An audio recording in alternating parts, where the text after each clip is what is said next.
Bunge la Seneti limemwondolea kinga ya kutoshtakiwa Joseph Kabila.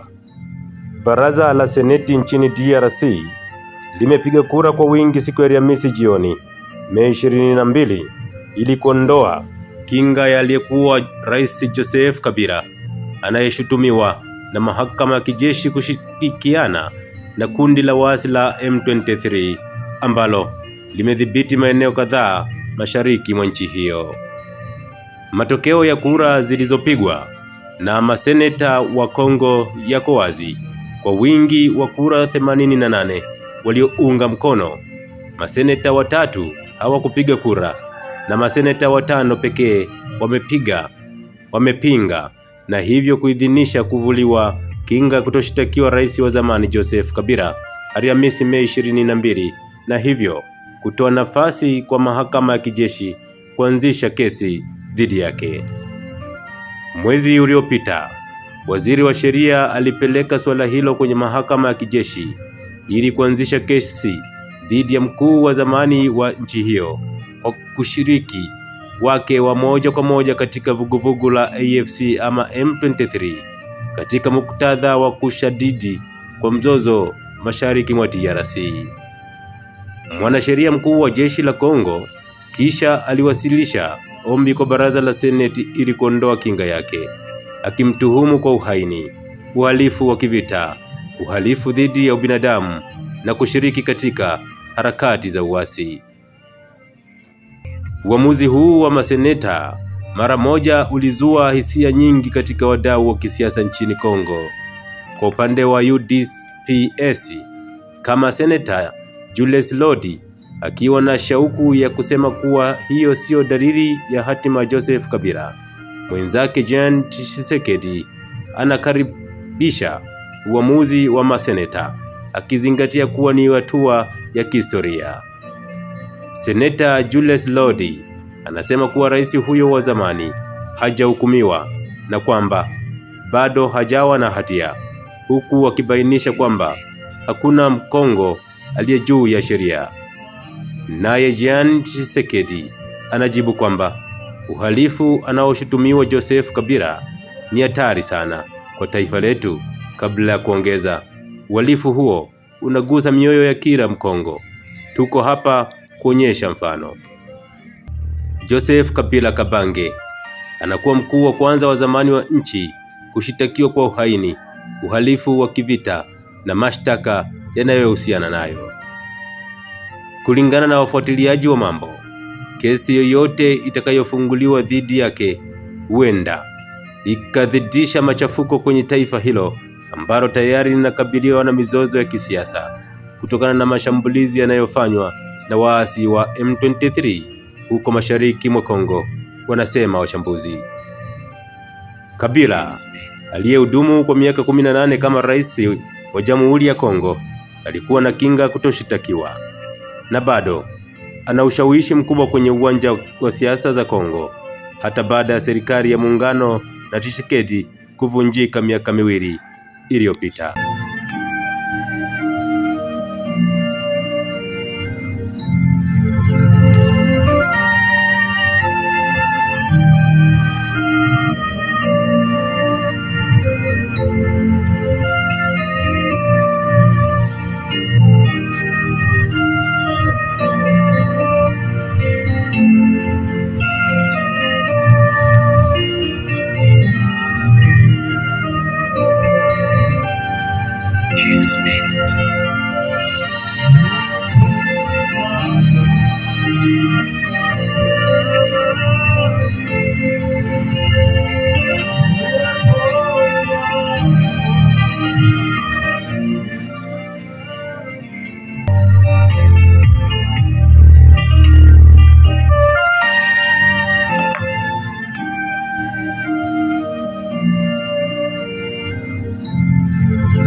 Cheers.